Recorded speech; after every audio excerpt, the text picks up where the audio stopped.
500 ml vinegar যদি আপনি কিনতে যান তাহলে 495 টাকা, অর্থাৎ প্রায় 500 টাকা পড়ে যাবে। আর যদি আপনি আরও একটু ভালো কোম্পানির দিকে যান তাহলে আরও বেশি টাকা লাগবে। অথচ আমরা বাড়িতে বসে 100 টাকার কম খরচে খাঁটি, নির্ভেজাল, অর্গানিক, মাদার সহ ভিনেগার প্রস্তুত করতে পারি। এই ভিনেগার তৈরি করার জন্য কি কি লাগে? বেশি কিছু নয়। 1 লিটার জল লাগবে। ফিল্টার করা জল না দেওয়াটাই ভালো। গ্রাউন্ড ওয়াটার বের করবেন এবং ফুটিয়ে নেবেন। অতঃপর জল যখন ঠান্ডা হয়ে যাবে তখন সেটিকে ব্যবহার করবেন। আর লাগবে 80 গ্রাম চিনি, সাদা চিনি, যে চিনি আমরা খাই। অনেকে ব্রাউন সুগারের কথা বলে, কিন্তু আমার দীর্ঘ 2 বছরের অভিজ্ঞতা থেকে বলছি সাদা চিনিটাই হচ্ছে বেস্ট। এছাড়া লাগবে হাফ কেজি আপেল, একটি কাঁচের জার। জারটি অবশ্যই স্যানিটাইজ করে নেবেন, সাবান দিয়ে এবং গরম জল দিয়ে ধুয়ে নেবেন। আর লাগবে একটি কাঠের চামচ। এই যে দেখতে পাচ্ছেন আমার কাঠের চামচ, আমি এই কাঠের চামচই ইউজ করে থাকি। কোনো রকম মেটেল ইউজ করা যাবে না। এই কাঠের চামচে রং করা ছিল এবং আমি ব্লেড দিয়ে রংগুলোকে তুলে ফেলেছি, যাতে ভিনেগারের সাথে কোনো রকম কেমিক্যাল রিয়াকশন না হয় অথবা রংটি যেন ভিনেগারে না মিশে যায়। তো আপনারা যদি পারেন তাহলে রংবিহীন চামচ কেনার চেষ্টা করবেন, বা যদি রং থাকে তাহলে আমার মতো করে খুঁটিয়ে খুঁটিয়ে তুলে নেবেন। আপেলগুলোকে একটি বাসনে কিছু জল এবং কিছু বেকিং সোডা দিয়ে ভিজিয়ে রাখবেন, যাতে বাইরে যেগুলো কেমিক্যাল রয়েছে সেগুলো যেন মুক্ত হয়ে যায়। 1 থেকে 1.5 ঘন্টা ভিজিয়ে রাখবেন। তারপর চাকু দিয়ে এভাবে ফাঁক করবেন। ফাঁক করার পর কুচি কুচি করে কাটবেন।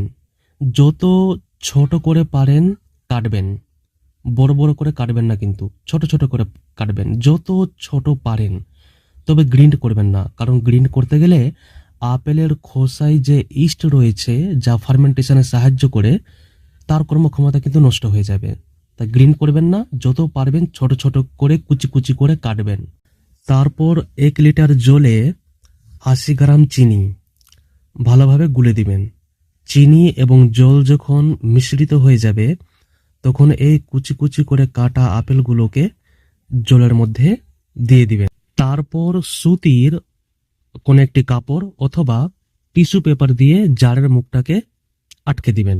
অবশ্য ছিপি ব্যবহার করবেন না। ছিপি যদি ব্যবহার করেন তাহলে এয়ার টাইট করা যাবে না, উপর থেকে শুধুমাত্র বন্ধ করে রাখবেন, কারণ এয়ার টাইট করতে গেলে জার বাস্ট হয়ে যাওয়ার সম্ভাবনা থাকবে। তো ছিপি শুধু এমনি আটকে দিয়ে অথবা সুতির কাপড় অথবা টিস্যু পেপার দিয়ে জারের মুখটাকে আটকে দিয়ে ঘরের একটি অন্ধকার জায়গায় রেখে দিবেন। অবশ্য রুম টেম্পারেচারে রাখবেন। প্রথম দিনের কাজ শেষ। অতঃপর 24 ঘন্টা পর, অর্থাৎ দ্বিতীয় দিন, জারের মুখটাকে খুলে সেই কাঠের চামচ দিয়ে নেড়ে দিবেন, যেন উপরের আপেল নিচের দিকে যায় এবং নিচের আপেল উপরের দিকে উঠে আসে। এই সময় দেখবেন প্রচুর বুদবুদ হচ্ছে বা ফেনা উঠছে, অর্থাৎ ফার্মেন্টেশন প্রক্রিয়া শুরু হয়ে গেছে। যত ফেনা উঠবে, যত বুদবুদ হবে, বুঝে নেবেন যে আপনার ফার্মেন্টেশন তত ভালো হচ্ছে। নেড়ে দেওয়ার পর আবার মুখের জারটাকে আটকে রেখে দেবেন। তারপরের দিন, অর্থাৎ তৃতীয় দিনে বা 3 নম্বর দিনে চিনি দেওয়ার সিরিজ শুরু হবে। অর্থাৎ 1 চা চামচ চিনি দেবেন এবং ভালোভাবে নেড়ে রেখে দেবেন। এভাবে টানা 14 দিন আপনাকে 14 চামচ চিনি দিতে হবে। অর্থাৎ প্রথম দিনের প্রক্রিয়া শেষ হওয়ার পর দ্বিতীয় দিনে চিনি দিতে হবে না। তৃতীয় দিন থেকে শুরু করে 14তম দিন পর্যন্ত আপনাকে চিনি দিতে হবে 1 চা চামচ করে এবং নেড়ে রেখে দেবেন। 14 দিন পর থেকে শুরু করে 25 দিন অবধি চিনি দেবেন না। 14 দিন পর আপনি দেখবেন যে আপনার যেগুলো আপেল উপরে উঠেছিল সেগুলো নিচে চলে গেছে এবং জলটা উপরে উঠে এসেছে। এবার 25 দিন পর্যন্ত কোনো চিনি দেবেন না, শুধুমাত্র এমনি গুলে বা নাড়িয়ে রেখে দেবেন। 25 দিন পর এই আপেলগুলোকে ছেঁকে নেবেন অন্য একটি জারে। যেমন আপনারা দেখতেই পাচ্ছেন ছবিতে যে 25 দিন পর আমি একটি সুতির কাপড় নিয়ে এই আপেলগুলোকে ছেঁকে নিয়েছি অন্য একটি পাত্রে, অবশ্য কাঁচের পাত্রে। চেপে চেপে ছেঁকে নেবেন, আর আপেলের যেগুলো গোঁদ বেরোবে, নিচে যেগুলো অবশিষ্ট অংশ, সেগুলোকে ফেলে দিবেন, সেগুলোর কোনো দরকার নেই। এটি হলো সিডার, ভিনেগার কিন্তু এখনো হয়নি। এবার 25তম দিন থেকে শুরু করে আপনাকে রেখে দিতে হবে। প্রত্যেক দিন খুলে দেখবেন কি অবস্থায় রয়েছে। হতে পারে এই সময় ফাঙ্গাস জমতে পারে।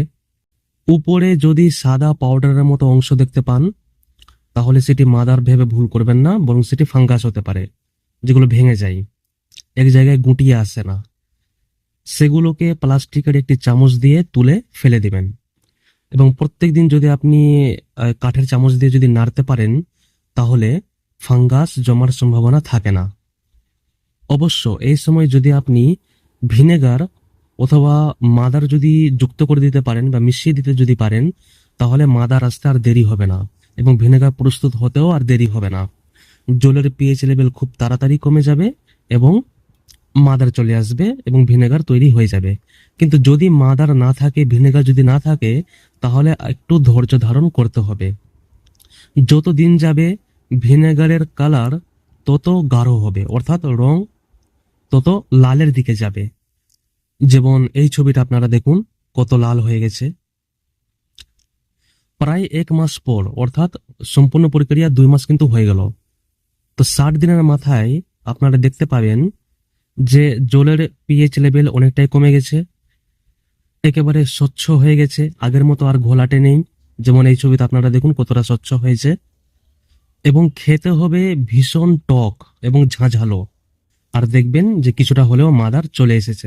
মাদার যখন চলে আসবে তখনই আপনার ভিনেগার কমপ্লিট। মাদার যদি না আসে, তাহলে সেটি ভিনেগার আছে কি নেই তা গ্যারান্টি দিয়ে বলা যাবে না, কিন্তু মাদার চলে আসলে ভিনেগার সেটি অবশ্যই হয়ে যায়। ভিনেগার হলে মাদারটা আসে, মাদার না এলে ভিনেগার হতেও পারে, নাও হতে পারে। তো একটি ভালো ভিনেগার প্রস্তুত করতে বা তৈরি করতে আপনার প্রায় 2 মাস সময় লেগেই যায়। তো ভিনেগার বানাতে খরচ তেমন নেই ঠিকই, তবে শ্রম রয়েছে, ধৈর্য রয়েছে, এই জন্য এর দাম হয়তো বেশি হয়ে থাকে। তো এই ছিল ভিনেগার বানানোর সঠিক পদ্ধতি। আমার দীর্ঘ 2 বছরের অভিজ্ঞতা আপনাদের সাথে শেয়ার করলাম। এইভাবেই ভিনেগার প্রস্তুত করুন এবং মাদার নিয়ে কখনো কনফিউশন হবেন না। এর আগের ভিডিওতে আমি মাদার দেখিয়েছি আপনাদেরকে ভিডিও করে, যে মাদার দেখতে কিরকম হয়। ডিসক্রিপশনে আমি লিঙ্কটা দিয়ে দেবো, আপনারা দেখে নেবেন। তাই এই পদ্ধতিতে আপনারা ভিনেগার প্রস্তুত করুন, নিজের গাট হেলথকে ইমপ্রুভ করুন এবং চ্যানেলকে সাবস্ক্রাইব করে পাশে থাকুন।